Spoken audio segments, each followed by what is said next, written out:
تو قیامت کے دن بھی لاج رکھنے والے محمد الرسول اللہ صلی اللہ علیہ وسلم ہیں۔ آج لے ان کی پناہ، آج مدد مانگ ان سے۔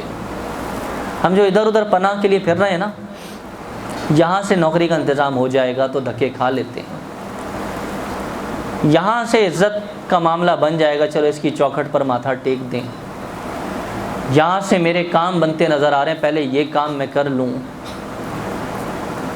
یہ عاشقوں کا راستہ ہی نہیں ہے، طریقہ ہی نہیں ہے۔ عاشقوں کا طریقہ نہیں ہے کہ محبوب سے پہلے کسی اور کو رکھیں۔ آج لے ان کی پناہ اور آج مدد مانگ ان سے، پھر نہ مانیں گے قیامت میں اگر مان گیا۔ حضور کو چھوڑ کر کسی اور سے وفائیں، حضور کو چھوڑ کر کسی اور سے محبت، حضور کو چھوڑ کر کسی اور کی چاہت، حضور کو چھوڑ کر کوئی اور نگاہوں میں، حضور کو چھوڑ کر کوئی اور دل میں، حضور کے ترانے چھوڑ کر کسی اور کا قصیدہ زبان پر، حضور کی چوکھٹ کے ٹکڑے چھوڑ کر کسی اور کے مال پر نظر، حضور کا دین چھوڑ کر کسی اور کے دستور کی پاسداری، حضور کا نظام چھوڑ کر کسی اور کے سیاست کے پیروکار، حضور کی شریعت چھوڑ کر اپنے مزاج کے غلام، حضور کے حکم کو پسے پش ڈال کر اپنی مرضی کا سودا کرنے والے، یہ عاشقوں کا سودا نہیں ہے میرے دوستوں۔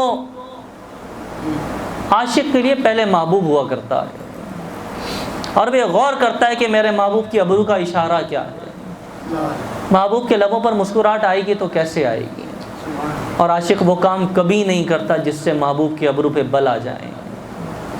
وہ ساری زندگی وہ کام کرتا ہے کہ محبوب کے چہرے پر مسکراہٹ پھیلتی چلی جائے، اور وہ مسکرا دیں گے تو میری زندگی کے گلشن کھل جائیں گے۔ تو ہر کام کرنے سے پہلے مصطفیٰ کو مقدم رکھو، دیکھ لیا کرو محبوب کی چاہت کیا ہے۔